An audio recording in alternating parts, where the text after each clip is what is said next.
किसी भी एक कार्यक्रम का जब तीन चीजों का संयोग अच्छा मिल जाए तो उसको ऊंचाई प्राप्त करने में देर नहीं होती। तीन चीजें कि उसका स्थान क्या है, समय क्या है और अवसर क्या है। स्थान है मां अंबा के नाम से बसा ये अंबाला। अंबा देवी जी के नाम से अंबाला को हम जानते हैं। और आज अवसर है, जैसा हम जानते हैं, नवरात्रों का शुभारंभ। उधर मां अंबे, उधर नवरात्रे, और साथ ही ये जो अवसर है घरेलू हवाई अड्डे का शिलान्यास, तीनों का ऐसा संगम। इस अवसर पर मैं नवरात्रों समेत आपके इस अवसर के शुभारंभ पर बहुत बहुत बधाई, बहुत बहुत शुभकामना देता हूं।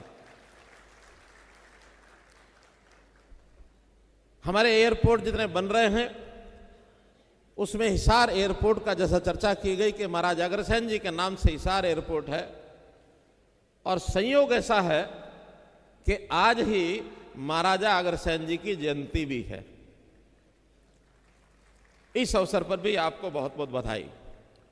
और एक सूचना आपको देनी है कि जहां तक हरियाणा में ऐतिहासिक स्थल, प्राचीन सांस्कृतिक ऐसे स्थल हैं जो प्राचीन काल की संस्कृति को हमको बताते हैं, कई स्थानों पर एक्सकेवेशन शुरू हुआ है, खुदाई शुरू हुई है, अवशेष मिलने शुरू हुए। जैसा मोटे रूप से हम जानते हैं कि राखीगढ़ी का एक ऐसा स्थान है जहां सरस्वती सभ्यता की, आर्यन सभ्यता की ऐसी चीजों का आज खुदाई के बाद अवशेष निकले हैं। आज ही, बल्कि कल कहना चाहिए, हमको एक और स्थान के लिए जो खुदाई के लिए परमिशन मिली है, अनुमति मिली है, वहां भी प्राचीन सभ्यता के अवशेष ऐसा बताए जाते हैं, वो है अग्रोहा स्थान। अग्रोहा में भी हम उत्खनन करके अपने हरियाणा को प्राचीन जो उज्जवल सभ्यता थी उसके साथ जोड़कर एक उज्जवल भविष्य की कामना हम कर सकते हैं। ये एक नया एक अवसर है जिसकी आज ही जानकारी हमने सबको दी है, आपको भी जानकारी के लिए बता रहा हूं। भाइयों बहनों, जैसा हमारे पूर्व वक्ताओं ने सब बताया कि हरियाणा हवाई दृष्टि से हमारे पास यद्यपि प्रारंभ में एक भी एयरपोर्ट ऐसा नहीं था जो हरियाणा की धरती पर हो। हमने धीरे धीरे उसमें आगे बढ़ने के लिए सबसे पहले तो जो बाहर के हवाई अड्डे हैं उसी का लाभ उठाना शुरू किया है। चाहे अंतर्राष्ट्रीय हवाई अड्डा दिल्ली का इंदिरा गांधी हवाई अड्डा है, उसके कारण से हमारा विकास, उसको चार चांद लगे, पंख लगे।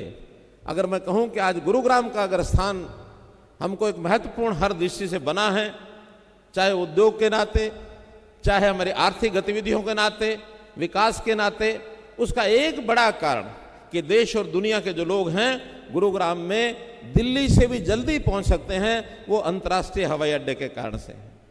और यही कारण है वहां की प्रगति।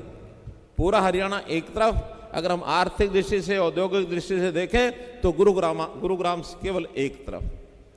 अब जब ये विचार सामने आया तो आखिर इन हवाई अड्डों का कितना उपयोग है, उसी में से फिर हमें हिसार के हवाई अड्डे का उपयोग हम करेंगे। एक बड़ा हवाई अड्डा बने, उसके लिए 3 साल से काम लगातार चल रहा है, और मैं समझता हूं बहुत जल्दी इस वर्ष के अंत तक, नहीं तो और अगले वर्ष के प्रारंभ में उस हवाई अड्डे के ऊपर कोई ना कोई गतिविधि ये हमारी शुरू हो जाएगी, ऐसा मैं विश्वास करके चलता हूं। संयोग से जेवर एयरपोर्ट, उसका भी लाभ हमको मिलेगा। हमारा फरीदाबाद जिला वो अंतर्राष्ट्रीय हवाई अड्डे के बजाय जेवर एयरपोर्ट से ज्यादा नजदीक है। नोएडा और जेवर यानी फरीदाबाद के जो विकास की बात है वो जेवर एयरपोर्ट के नाते सुनिश्चित है। अगर उसी कड़ी में हम देखें तो चंडीगढ़ का हवाई अड्डा, जिसके अंदर हमारा अपना शेयर है, लगभग 50% शेयर उस चंडीगढ़ हवाई अड्डे में हरियाणा का है, उसका उपयोग भी हम करते हैं। उसका प्रभाव क्षेत्र ये ठीक है, पंचकुला से लेके अंबाला तक यही क्षेत्र उसका प्रभाव क्षेत्र है जिसका लाभ मिलता है। जब हम छोटे हवाई अड्डे जितने भी हैं, जिसके अंदर करनाल है, भिवानी है, जिसके अंदर नारनौल है और पिंजौर है, हम सिरसा हवाई अड्डे का भी लाभ उठाते हैं। लेकिन ये सारे छोटे हवाई अड्डे हैं। जहां तक अंबाला का एयरफोर्स का स्टेशन, ये सिविल एयरपोर्ट अभी तक नहीं था, लेकिन जब ये विचार चला कि यहाँ हमारा ये जो सिविल एयरपोर्ट बनेगा, इसका लाभ शायद बाकी जितने हवाई अड्डे जो छोटे वाले हवाई अड्डे हैं उनसे ज़्यादा, सबसे ज़्यादा हो पाएगा। उसी में से जब विचार चला, श्री अनिल विज जी ने जब विषय निकाला, तब ये ध्यान में आया, तब ये ध्यान में आता है कि आखिर हमारी उड़ान स्कीम, ये उड़ान स्कीम कुछ वर्ष पहले शुरू हुई थी, जो सस्ती हवाई यात्रा, जिसको ठीक संज्ञा दी गई है कि हवाई चप्पल पहनने वाला व्यक्ति भी हवाई जहाज की यात्रा कर सके, ऐसी देश के अंदर प्रधानमंत्री जी ने स्कीम चलाई है। इसका पूरा लाभ हम सबसे पहले अंबाला से उठा पाएंगे। अंबाला में संयोग से एयरपोर्ट जो हमारा आर्मी का है, इसकी जो रनवे है वो सारा वही हमको काम आने वाला है। ये हमने एक टर्मिनल जो बना रहे हैं, इस टर्मिनल जो 20 एकड़ जमीन के ऊपर होगा, लगभग 133 करोड़ की तो जमीन है, 20.5 करोड़ रुपए का खर्च और इसके अतिरिक्त भी आएगा। तो ये टर्मिनल बनने के बाद हमको बहुत ज़्यादा समय इसमें नहीं लगेगा, क्योंकि रनवे और बाकी व्यवस्थाएं तो हमारी पहले से बनी हुई हैं। तो मैं समझता हूँ जिन रूट्स के लिए हमने अप्लाई किया है उसमें कुछ रूट्स तुरंत प्रारंभ होंगे, कुछ जैसे जैसे सवारियों की डिमांड होगी, जैसे जैसे हमारे रेलवे के यात्री किधर से ज़्यादा जाते हैं उनका समय बहुत बचने वाला है। तो ऐसे सब रूट्स के लिए कुछ रूट्स जैसे बताए हैं, मैं इसके अतिरिक्त भी, जैसे मानो देहरादून है, यहाँ का भी रूट बन सकता है, जैसे मानो लखनऊ है, वहाँ का रूट भी बन सकता है, अमृतसर की बात आ गई है, जयपुर की बात आ गई है, ऐसे ही शिमला का रूट ये भी यहाँ से बन सकता है। तो ऐसे आसपास के नज़दीक के रूट ये सारे अगर खुलेंगे तो अंबाला और इसके आसपास के जिलों के लोगों को बहुत बड़ी सुविधा ये होने वाली है।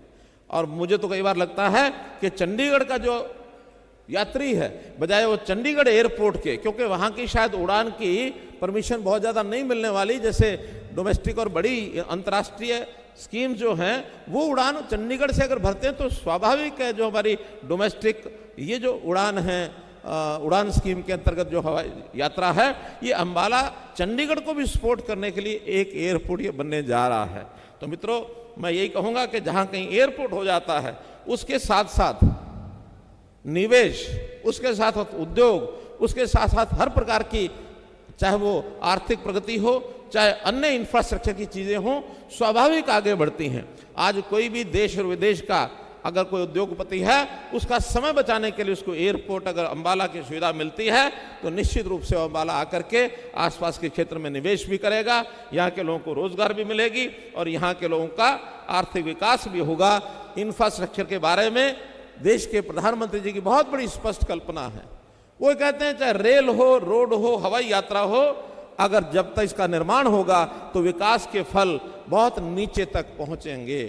हम आम आदमी को इन चीज़ों का लाभ ये पहुंचा सकते हैं। उसमें हमारा रेल का नेटवर्क है वो भी भरपूर हमको मिल रहा है, जैसे भी करनाल से लेकर और यमुनानगर की रेल लाइन, इसकी आवश्यकता थी। हमने रेल मंत्री जी को कहा, उन्होंने तुरंत स्वीकार किया कि एक रेल लाइन जो हमारे हरियाणा के पश्चिम छोर से लेकर और करनाल से जगाधरी होते हुए बाद में हरिद्वार और उत्तर भारत के अन्य शहरों तक भी पहुंच सकते हैं, वो रेल लाइन मंजूर हुई है।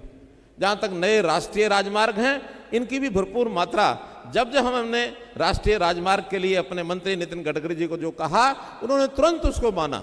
मुझे लगता है कि शायद 50 से 60 हज़ार करोड़ रुपए के प्रोजेक्ट जो हैं हरियाणा में उन्होंने मंजूर किए हैं, काफ़ी बन गए हैं और अभी बनने वाले हैं।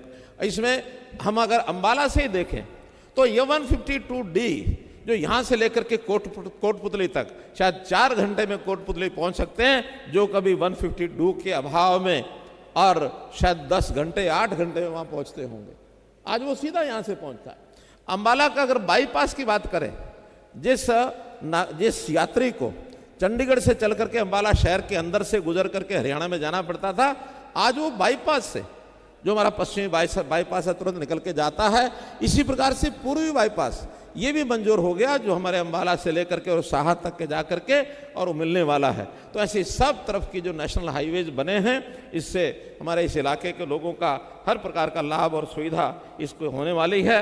मित्रों, मैं तो यही कहूँगा कि आज के अवसर पर जो आज ये उद्घाटन हुआ है, इसका लाभ आम नागरिक को होने वाला है और आम नागरिक अपने प्रदेश का प्रगति जो कर रहा है उसमें हमको संतोष है कि सारे देश के सब प्रांतों में हरियाणा का जो नागरिक है उसकी व्यवसाय के नाते से, उसकी नौकरी के नाते से, उसके मजदूरी के नाते से, उसके उद्योग के नाते से, हर दृष्टि से उसको एक अच्छा रोजगार मिल रहा है। और जहां तक हमारे जीडीपी के हिसाब से अगर हम गिने तो पर कैपिटा इनकम बड़े राज्यों में हरियाणा के नागरिक का नंबर 1 पर है मित्रों। आज 2,95,000 और पर कैपिटा इनकम ये हरियाणा की है, जो देश में किसी और राज्य की नहीं है। तो मित्रों, मैं तो इस अवसर पर आपको बहुत बहुत बधाई देते हुए पुनः इस घरेलू हवाई अड्डे के अवसर पर आपको और यहाँ के नागरिकों को, जो निश्चित रूप से आपका एक योगदान भी रहा है इसमें, आपकी शुभकामनाएं जो मिली, इस अवसर पर आपको बहुत बहुत बधाई।